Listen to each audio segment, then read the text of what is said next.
Alright, so I saw that some people were wondering if Nick Carter is a biological male or a FTM transgender, and I wasn't familiar with him, so I decided to take a look. The facial traits on this person are looking more feminine than masculine right off the bat. It looks like we've got not a long space between the nose and the mouth, an oval kind of face with no prominent cheekbones or strong jaw. It's overall a kind of softer, more feminine appearance. It does have a distinctly effeminate look, and looks like we've got a pretty small rib cage. This is a younger age, so it's possible he was just a lanky kind of teenage boy at this point. There is a distinct kind of softness to his joints, and he doesn't have a defined kind of bone structure. The general expression and energy is coming across very female to me. Also, from the shape down here, it would appear that we have a lower back slope, just following the line visually. This person's forehead appears to mostly be kind of a vertical forehead. There is a slight brow ridge, but testosterone use will grow a brow ridge in most females who take it, so that is also a possibility. There is a kind of lax appearance to the joints, kind of an elegant female bendier kind of look. It's hard to describe, but the vibe of this person is coming across very feminine. There is an Adam's apple. Again, that's another thing that can be grown through testosterone use or implanted. Again, there's a mostly kind of vertical forehead and then a brow ridge below rather than a brow ridge leading straight into a more masculine slope. Depending on what region of the world someone's ancestry is from, this appearance can change. Alright, here it's looking like we have very slight shoulders. Again, a younger age. I'm not sure how old he is particularly here. Again, there's no pronounced jutting bones anywhere. There's a kind of general female softness to the face. The lip shape is looking very female to me. It's not a wide mouth, it's kind of a... Typically female mouths will be less wide but with fuller lips, and this person exhibits that look. This person also has a widow's peak, which, while not restricted to females, is more common on females. The nose is quite small, which is more common on females as well, also not restricted to females, but typically more feminine than masculine. The energy in this person's eyes is just overwhelmingly female. There's a kind of energy in female to male transgenders that is a bit kind of deadened and lost in my opinion, and that is what I believe I'm seeing here. Again, this person's facial structure is overall tending much more to the feminine side of it. The effects of testosterone use on a female will typically lengthen the lower half of the face, so the features will appear more spaced out. But at this age especially, this person is still exhibiting a lot of more female traits. As mentioned before, the kind of elegant laxity in the joints, and short female forearms, just a more kind of female bendy appearance. Quite small shoulders yet again. And yes, the forehead is mostly vertical, and then we just have quite a pronounced brow ridge there, but in some regions of the world, women will actually have that trait to begin with, and as this person appears to be a blonde, blue-eyed person, the region of the world that typically has more of a kind of strong facial structure on women, such as a slight brow ridge and stronger jaws, more prominent cheekbones, that is Northern Europe, typically. That's why a lot of people tend to be more confused with these kinds of FTMs, because people from that area of the world do tend to have a stronger bone structure, and especially the facial bone structure, including the women, so it does make them a bit more passable as FTMs. Very baggy clothing. This does seem to have been a trend in the 90s that would more easily disguise these FTMs, but if you look at the width of where the belt is placed, and here at the hips, we're seeing really wide hips. So they're attempting to disguise through the use of these clothing items, but if you look at where the shoulder bones would be here, and the hip bones, looks like we've got about an equal length. Very delicate looking wrists. I'm not sure exactly where this person's ancestry is from, but this does have a very kind of Danish look to me. It's just my opinion, but it's got, fairly wide set eyes, which is more typical of males. but the entire vibe and energy of this person is a lot more female. Kind of softness to the skin and the face, especially here around the chin. Females will typically retain more fat in the face due to estrogen, just a trait of femininity, compared to males who will typically have kind of sharper, stronger jawlines and so forth. This person does have small hands, again, as a young person, so we'll look at how they look when it's a bit older. Very female-looking energy in the eyes yet again. We do have this brow ridge. We do have a fairly broad facial structure, but the thing is that even though it's broad, it still has this kind of overall softness to it. A male with a broad facial structure, you would expect to see a little more gauntness. You'd expect the bones to kind of stick out a little more, look a little sharper. But this is such a rounded, soft, effeminate look overall. And here with the neck, FTMs, they do seem to be able to get a little bit of a longer looking neck than some just regular females do. But it typically has this kind of thick look that isn't usually very defined around the trachea and the Adam's apple, and that's what we're seeing here. Alright, so this is a smoking gun right here. Here we've got a very strange looking shape to the pectorals. The flesh seems to kind of hang a little too far down for what it should as a male, and it seems to be fuller in the lower half only, not a kind of broad, evenly distributed pectoral muscle, but a kind of drooping, somewhat pointed appearance. It's not only that, but also we've got this defined female waist indentation several inches above the navel. And it's not only that there's the waist indentation, but that the hips flare out from that point and continue in a gradual female curve to wider hips and thighs here. So this is a female fat distribution around this region, and it suggests a very female bone structure around this region as well. The arms appear to be angling out from the shoulder somewhat, which is far more common on females. They do appear to be very short, both the upper and the lower arm.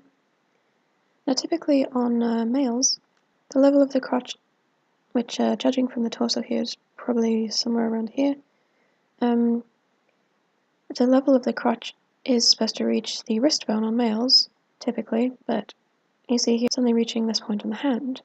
This arm was straightened out a little bit. It would be a little bit higher, but it reaches to about palm level, which is far more common on females. Again, here we're seeing the same things. A little bit too droopy, rounded at this part, kind of pointed in a way that just does not look right on a male. We're seeing quite a lot of angling to these collarbones here, which appearance is caused by, having a female skeletal structure, which means that the shoulders would be sloping. Now some males can have a more sloping appearance to their shoulders, but this will be caused by building up the trapezius muscles up here. This here you can tell is just the essential shape of the skin and flesh over just the bone structure, which is a more female bone structure. The upper torso is looking pretty small, shoulders are pretty small, and the lower torso is looking just too big. We've got too much of a curve going on here at the hips and below. Again, a mostly vertical forehead with brow ridge here, but that can be grown through testosterone. It's quite a slope here from the chin to the neck, which is more common on females thanks to more of a fat distribution in the face. There's no definition along here, no definition in the cheekbones. A very small looking ear. Same here. There's something a little bit strange about this brow shape, perhaps almost as if we could have had some kind of injections, some kind of implant to kind of extend this point out farther. Because as you can see, it's mostly just curved and rounded up here, and then we abruptly have this brow ridge that looks kind of a bit too thick and long, whereas the male brow ridge doesn't tend to have quite that appearance. Again, such an effeminate energy here. A little wide mouth, quite full lips, and a feminine kind of shape. Small, effeminate nose, the essential female sort of shape of the face. I believe this one is him, and you can identify through the tattoos that he's got. But look at this curve to the spine. Male spines do not curve this much. So there's a curve all the way through. The upper back curves inward, the lower back curves outward, and where the curve begins is really high up here, where a female waist indentation is. You can see there's wideness to the hips around this region as well. And again, high female waist indentation, fat distribution looking like an FTM, arms angling out at the shoulders like female arms do, arms looking very short as well. Kind of a strange, lopsided female drooping look. No definition around the collarbones, shoulders looking quite sloped and narrow. Same thing here, you can also see more of the way that the back is curved as well as the hips here. Got a couple sort of mini lines caused by fat here and there, but there's no visible Adonis belt. Now here again you can see the upper torso is too small, the chest is not broad, and you can tell the waist is high up here. The body flares out to this point where the hips are really wide. If you measure from around where the thigh bone meets the pelvis, take it up, it's where the shoulder bone lies, and that's a female dimension. It does also look like we've got a bit of a curve to these thighs, so more of a female Q angle than male. Again, quite dainty, small looking hands, short looking arms. You know, we've got the Adam's apple, got the brow ridge, but those are traits that can be developed through testosterone use. Again, this forehead we've touched upon already. Female softness we've touched upon. Males typically won't get this kind of fat distribution to the face unless they're really overweight, but this person is not extremely overweight, just a little bit at this point in his life. Again, this energy is just so female. This is the masculinized face of a girl. Very small looking hands. If the fingers were closed, I think we'd be seeing about the same length of the index finger and ring finger, possibly slightly longer for the index finger, but it isn't a male digit ratio in any case. That trait does vary from individual to individual, but essentially this hand is not looking quite the size or the structure you'd expect of a male. Males typically have sturdier hands than this. Again, really small hands. There's softness to the face. You don't really see a lot of evidence of there being a lot of facial hair growth. And there is something very wrong with this photo, and I don't just mean the socks and sandals. Here you can see again the high female waist indentation, and you can tell that the clothes are hugging a figure that curves far too much outward at the lower back down to the rear. You can also tell that we've got quite a curve to the thigh here. Again, fairly loose clothing, but you can make out the essential shape of the body underneath there. You know, these feet don't look incredibly large. I'm not sure how tall this person is, but you know, small, short arms, small hands, small feet. And we do have a bit more facial hair growth here, and in this shot you can see that we do have quite a bit of a Q angle here, looking more female than male. Again, the length of the arms compared to the crotch level, looking like we've got a female arm length, and can tell here that waist indentation is high. Typically females will walk with feet looking more kind of one in front of the other like this, whereas males' feet will kind of go more side by side when they walk. Alright, so here you can see that at a high level we've got this where the curve of the hips is coming out on both sides. There's quite a general softness and distribution of body fat on this person, which looks a lot more female than male. Again, the defined waist, the very slight looking chest. Typically male pectorals will be kind of more squared and spread across the whole kind of chest, but on FTMs you'll often see there's kind of a hollowness at the sides, and you know, there's drooping and lopsidedness and so forth, but often you'll have things kind of looking a bit too close to the middle. And again, female arm length, delicate kind of joints. Now we're seeing a bit of that female Q angle again. The hips are too wide yet again. A few more years taking testosterone does make the face a little more believable, but still, there's that female energy. Looking like a pretty slight person. Again, a fairly broad kind of facial structure, masculinized through testosterone use, but we're still not seeing any really male kind of sharpness, gauntness. Looking pretty, like a pretty delicate person. And you can see here that we've got really wide hips.